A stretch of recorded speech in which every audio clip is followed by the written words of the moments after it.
तो ये देखें जी, ये जो मैंने आपको पहले एक कुश्ता दिया था अबरक का और हड़ताल वर्किया का, तो उसका जो फाइनल पार्ट है वो मैं इसको तकरीबन 4 से 5 लीटर हमारे पास इसका रस था जंगली गोभी बूटी का। ये देख लें, इसको तोड़ने से इसके अंदर जो है वो येलो रंग पीले रंग का दूध निकलता है। तो इसको हमने खरल किया था और साए में हमने इसको खुश कर लिया, टिक्की बनाकर साए में आपने इसको खुश करना है। और उसके बाद आपने 1 किलो तक ये बूटी लेनी है और उसका कूट के बिल्कुल बारीक मक्खन जैसा आपने नगदा बना लेना है। और एक बर्तन में आपने इसको गिलिकमत जो किया हुआ हो उसमें आधा ये नीचे बिछा देना है और ऊपर ये जो है टिक्की वो रख कर, तो आपने आधा इसके ऊपर देकर अच्छी तरह से ढक्कन लगाकर गिलिकमत करके तो इसको 1 मन की आग दे देनी है। इसमें आपकी जो हड़ताल वर्किया है वो भी बिल्कुल कुश्ता हो जाएगी और बावज़न निकलेगी, और जो अबरक है वो भी कुश्ता हो जाएगा।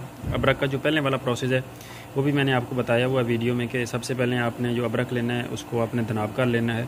उसके बाद आपने गधी का दूध लेना है और उसमें आपने अबरक को डालकर तो इसको 30 किलो की आग दे देनी है। इसी तरह से 1 से 2 आगे देनी है। ये एक आपका सुनहरी रंग का चमकदार सा कुश्ता तैयार हो जाएगा। उसके बाद आपने इसको हड़ताल वर्किया में डालकर तो इसकी आपने रगड़ाई करनी है तकरीबन 4 से 5 लीटर इसी बूटी के अर्क से, बत्तल बूटी के अर्क से।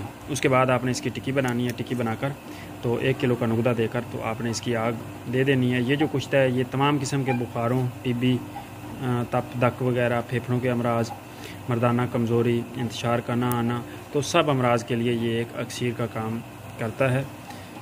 तो आप इसको बनाएं और इस्तेमाल करें। ये देखें जी, ये आधा जो नुकदा है बूटी का वो हमने नीचे बिछा दिया इस बर्तन में गिलिकमत किए हुए में, और आधा ऊपर रख देंगे और दरमियान में ये जो टिक्की है ये ऐसे रख कर तो आधा हम इसके ऊपर दे देंगे। अस्सलाम वालेकुम दोस्तों, कैसे हैं आप सब? मैं आपका दोस्त मोहम्मद बिलाल ख़ान। तो आज ये हमने इसको निकाल लिया है। इसकी जो आग है वो ठंडी हो गई तकरीबन 2-3 दिन के बाद। तो इसमें से हम जो हमारी हड़ताल वर्किया है वो निकाल लेंगे। ये देखें, ये हड़ताल वर्किया की टिक्की है और बिल्कुल ही बावज़न निकलेगी इंशाल्लाह। ये देखें, ये हड़ताल वर्किया है। और ये हमने साथ वो अंडे वाले कुश्ते को जिसको हमने आग दी थी, पहली आग दे ली है। इसको इसी तरीके से 2-3 आगें और देंगे ताकि ये सफ़ेद हो जाए और फूल जाए। अभी ये सफ़ेद है तो सही, लेकिन उतना सफ़ेद नहीं है। इसको हमने आग के दूध में खरल किया था और इसको भी इसी के साथ 1 मन की आग दी थी। इसको भी हमने 1 मन की आग दी है।